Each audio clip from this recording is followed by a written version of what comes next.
badava Filippesti, curava la cantina, con la cattitia riferi, quali campi la mattina, alla sera a tavolino, per arricchire si lamenti, lì prasto diavolo, lo passato e lo presente,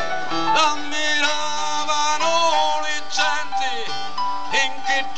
epoca felici, ma i fascisti carni appeso li chiamavano nemici.